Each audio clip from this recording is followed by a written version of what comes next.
வணக்கம், இது ஆர்த்தி கஃபே. இன்றைக்கி நம்ம என்ன பார்க்க போகிறோம் அப்படின்னா plain மஷ்ரூம் ரைஸ் எப்படி பண்ணுறதுன்னு பார்க்க போகிறோம். ரொம்ப சிம்பிளான மஷ்ரூம் ரைஸ்.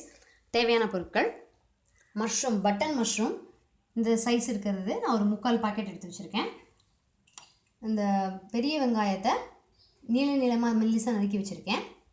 ஒரே 1 டீஸ்பூன் சோயா சாஸ், ஒரே 1 டீஸ்பூன் க்ரீன் சில்லி சாஸ், தேவையான அளவுக்கு நெய், அதாவது ஒரு 2 டீஸ்பூன்,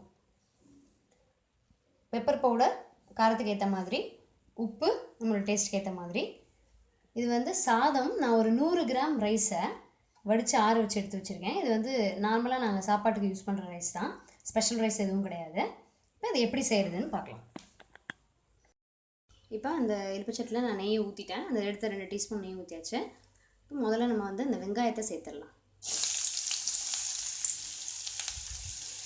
இது நல்லா பொரியிற மாதிரி வறுக்கணும். கிளறிட்டே இருங்க, கொஞ்சம் ஹை ஃப்ளேமில் வச்சு, ரொம்ப நம்ம லோ ஃப்ளேமில் வைக்காமல் நல்லா ஹை ஃப்ளேமில் வச்சு வெங்காயம் நல்லா பொரியணும் நெய்லேயே. அந்த மாதிரி இதை வதக்குவோம். இது வதங்கினதுக்கப்புறம் பார்க்கலாம். கிளறிட்டே இருக்கணும், இல்லாட்டி அடி பிடிச்சிடும். இப்போ இந்த வெங்காயம் நல்லா வதங்கி அந்த ஒரு பொரிஞ்ச மாதிரியான ஒரு சுச்சுவேஷனுக்கு வந்தாச்சு. இப்போ இதில் நம்ம இந்த நறுக்கி வச்சுருக்கேன் பாருங்கள், இந்த ஷேப்பில் இந்த சைஸ்க்கு மஷ்ரூமை நறுக்கி வச்சுருக்கேன். இப்போ அதை இதில் போடலாம். அதே மாதிரியே மஷ்ரூம் வதங்கினதுக்கப்புறமா உப்பு சேர்த்துக்கலாம். ஏன்னா அதுவே தண்ணி விடும், மஷ்ரூமும் தண்ணி விடும், வெங்காயமும் போட்டிருக்கோம். அதனால் நீங்கள் என்ன பண்ணுறீங்க அப்படின்னா அந்த உப்பை லாஸ்ட்டாக சேர்த்துக்கலாம். இப்போ நான் வெங்காயத்துக்கும் உப்பு சேர்க்கல, மஷ்ரூமுக்கும் உப்பு சேர்க்கல. இதையும் கொஞ்சம் ஹை ஃப்ளேமில் வச்சு மஷ்ரூமும் கோல்டன் ப்ரௌனில் பொரிஞ்ச மாதிரி ஆகணும். அது வரைக்கும் நீங்கள் கைவிடாமல் கொஞ்சம் கிளறிக்கோங்க. இடையில அப்படியே விட்டுட்டோம் அப்படின்னா இது அடி பிடிச்சிக்கும். ஸோ இடையில கிளறி இதை ஹை ஃப்ளேமில் வச்சு வேக வைக்கும்.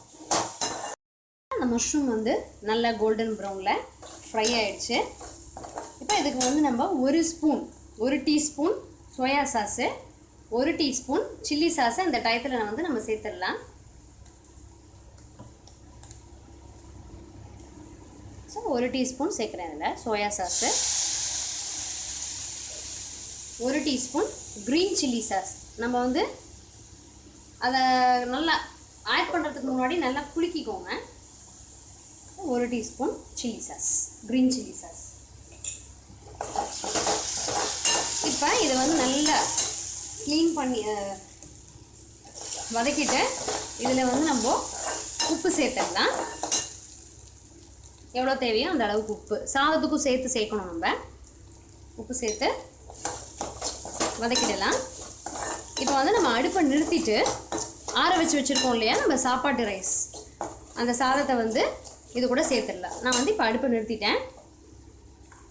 இப்போ இதில் அந்த ரைஸை சேர்த்துடலாம். அதை கொஞ்சம் கொஞ்சமாக சேர்த்து நல்லா கலரிடுங்க.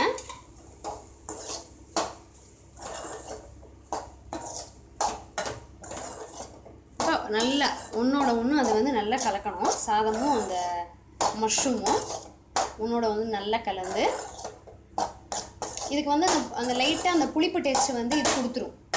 இந்த சாஸ் சேர்த்துருக்கோம் இல்லையா, அது அந்த புளிப்பு டேஸ்ட் கொடுத்துரும். அப்படியே நல்லா கொஞ்சம் நேரம் ஆக ஆக இதுக்கு அப்படியே கலரும் சேர்ந்துடும்.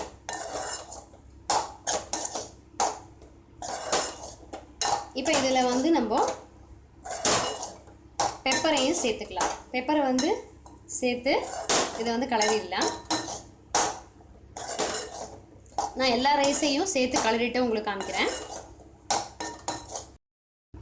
இப்போ நான் எல்லா சாதத்தையுமே அதில் போட்டு நல்லா ஒன்றோட ஒன்று நல்லா கலரி விட்டுட்டேன். ஸோ உங்களுக்கு அந்த ரைஸ்க்கும் அந்த கலர் லைட்டாக அப்படியே கிடச்சிருச்சு. இப்போ இதில் நம்ம அந்த பெப்பர் பொடியை சேர்த்துடலாம். பெப்பர் பொடியை சேர்த்து நல்லா மிக்ஸ் பண்ணி விட்டுருங்க. ஸோ இது ரொம்ப அருமையான லஞ்ச் பாக்ஸ் ரெசிபி, ரொம்ப சிம்பிளானது. நீங்கள் வேறு எதுவுமே சேர்க்கல, இல்லை ஸ்பைஸியே கிடையாது.